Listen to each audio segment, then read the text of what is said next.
ऐसा व्यक्ति जिसकी मां आतंकवादी जब बाटला हाउस में मारी जाती है रात भर रोती है। देश के प्रधानमंत्री को गद्दार करते हैं, चोर करते हैं, बेईमान करते हैं। नीच और निकम्मा। मित्रों, हमारे देश के प्रधानमंत्री श्रीमान नरेंद्र जी मोदी लगातार देश का मान और सम्मान बढ़ाने के लिए काम करते रहते हैं। हर गरीब की सुनते हैं। हमारे मुख्यमंत्री जी भी इसी प्रकार प्रयत्न में लगे रहते हैं। आपने देखा होगा बालिकाओं के सम्मान के लिए लाडो प्रोत्साहन योजना लेकर आए हैं हमारे माननीय मुख्यमंत्री श्रीमान भजन लाल जी शर्मा, ताकि किसी के घर में बेटी पैदा होती है तो 1.5 लाख रुपए का संकल्प पत्र होता है और उसके माध्यम से पैदा होते ही 2,500 रुपए दिए जाते हैं। फिर टीके लगा लो तो फिर 2,500 रुपए दिए जाते हैं। फिर 1 साल के लिए तो 5,000 रुपए दिए जाते हैं और पढ़ने चला जाए तो फिर 11,000 रुपये, फिर 12,000 रुपये।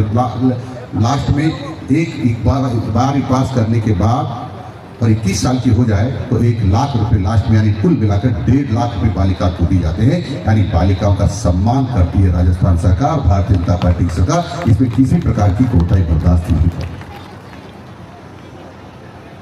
मित्रों, अनेक प्रकार के काम हैं। हमारा आस्था का केंद्र भगवान राम की जन्मभूमि, श्री राम जन्मभूमि, जहाँ भगवान पैदा हुए थे, उनका मंदिर 500 साल पहले आतंकवादियों ने तोड़ा था, देश के आक्रामकों ने तोड़ा था, बाबर ने तोड़ा था। उस मंदिर का निर्माण करने के लिए हमारे पूर्वज लगातार लगे रहे। 78 युद्ध किए, 3 लाख लोगों ने बलिदान दिया, लेकिन हमारा मंदिर नहीं बना। माननीय नरेंद्र जी मोदी के आने के बाद मंदिर बनने का रास्ता प्रशस्त हुआ। कांग्रेस ने बहुत कोशिश की रोकने की, लेकिन रुका नहीं। मंदिर का निर्माण पूरा हो गया है। आज भी करोड़ों लोग भगवान राम की जन्मस्थली पर उनके दर्शन कर रहे हैं। ये हमारी सौभाग्य की धारा 370 समाप्त करके अनुसूचित जाति के लोगों को आरक्षण काश्मीर में प्रारंभ हो गया है। अनुसूचित जाति के लोगों को आरक्षण प्रारंभ हो गया है। महिलाओं को आरक्षण प्रारंभ हो गया है। इन लोगों को वोट देने का अधिकार मिल गया है। हम सब लोगों को संपत्ति खरीदने का अधिकार मिल गया है। अन्यथा हमको न तो वोट देने का अधिकार था, न आरक्षण पाने का अधिकार था, या जो छोटी छोटी बच्चियों के साथ कुकर्म करते थे उनके खिलाफ कोई कार्रवाई नहीं होती थी। ये भी अब हो गया है। ये बहुत बड़ा काम माननीय नरेंद्र जी मोदी ने किया है। मेरे देश के प्रधानमंत्री नरेंद्र जी मोदी के भी पूरा देश आभारी है। हम सब उनको नमन करते हैं। पर मित्रों, ऐसे देशभक्त सर्वश्रेष्ठ देश के हमारे विश्व के प्रधानमंत्री श्रीमान नरेंद्र जी मोदी को यह रखना साथ में, जो आतंकवादियों का पक्ष करे, देश को तोड़ने का पक्ष करे, देश में जाकर, देश के बाहर जाकर के देश की बुराई करता है, देश को नीचा दिखाने का प्रयास करता है। ऐसा व्यक्ति जिसकी मां आतंकवादी जब बाटला हाउस में मारी जाती है तो रात भर रोती है, रात भर रोती है, टुकुर रोती है। राहुल गांधी ने इस समय कहा, जब आतंकवादी मारे गए तो मेरी मां को नींद नहीं आई, रात भर रोती रही। ऐसे आतंकवादी, ऐसे देश के दुश्मनों के साथ रहने वाले लोग, उनका समर्थन करने वाले लोगों के सरगना राहुल गांधी देश के प्रधानमंत्री को गद्दार करते हैं, चोर करते हैं, बेईमान करते हैं।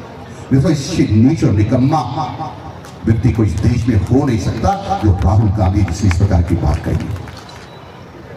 ये देश के साथ गद्दारी है और देश के प्रधानमंत्री के बारे में इस प्रकार की चर्चा करना मैं समझता हूं ऐसे लोगों को इस देश की धरती पर रहने का अधिकार नहीं। और इसलिए मित्रों, मैं आगाह करता हूं राहुल गांधी जी को कि अपनी हरकतों से बाज आए, अन्यथा देश की जनता ने किसी को छोड़ा नहीं है। अभी तो पश्चिम बंगाल में मिट्टी बलिद करा के आए हो।